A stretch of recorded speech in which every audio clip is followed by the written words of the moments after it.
Hey there, welcome to Softbound. This is where strange stories, brain-bending facts, and eerie little truths all come to life. In today's episode, we'll make you look twice, maybe even at yourself. So let's get into it. The mirror shows us, but is it truly us? A face looks back, so familiar, yet so strange. This silent other lives there, living inside flat, cold glass. It copies all that we do. Why does it feel so wrong? Is it simply glass and silver? This other self, it waits. It lives just beyond our reach. It exists only when we are present. It vanishes when we turn away. This dependence is quite curious. We see our own face, our expressions, but are we truly seeing ourselves as others might see us, perhaps? The mirror offers a reversed image. A left hand becomes a right, this subtle, constant shift. Is it part of the deep unease? It is a different view, always. Consider the simple act of looking.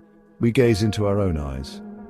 For a moment, the world outside fades. It is just us and our reflection. This intimate encounter can unsettle. We search for true recognition. We seek some confirmation of self.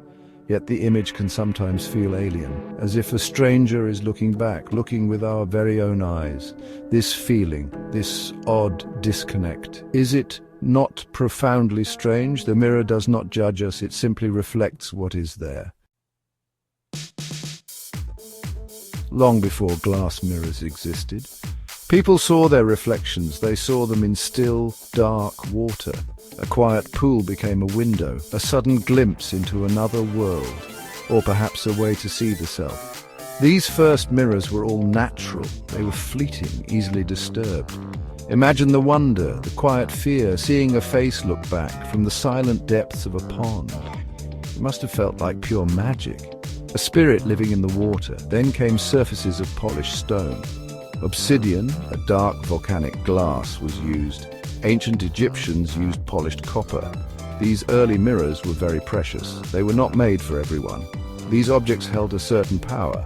They were tools for priests, for royalty. They were often used in sacred rituals. They were thought to reveal hidden truths, not just about the physical self, but perhaps truths about the soul. The future even might be glimpsed. The Greeks and Romans had their myths. Narcissus, who saw his own reflection, he fell in love with that image. He could not bring himself to look away. He wasted away, staring into the water. This ancient story clearly warns us.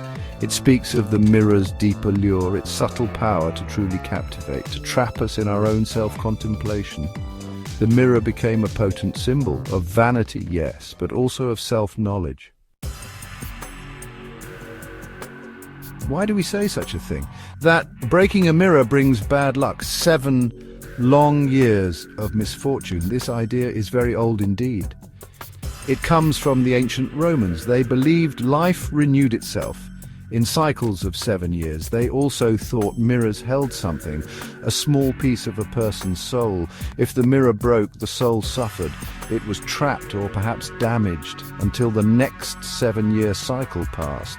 This deep fear, it still lingers now, a tiny shard of ancient belief, lodged within our modern minds.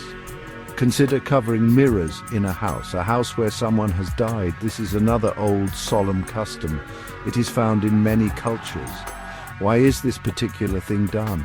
Some believe the soul of the deceased could become trapped by the glass, trapped inside the stark reflection, unable to properly move on. Others simply feared the mirror, feared it could show an image of death, or that spirits might use it as a doorway. Vampires, the old legends always say, they possess no true reflection. They cast no image in the glass. This is because they have no soul. The mirror, then, is like a test, a revealer of the true inner nature.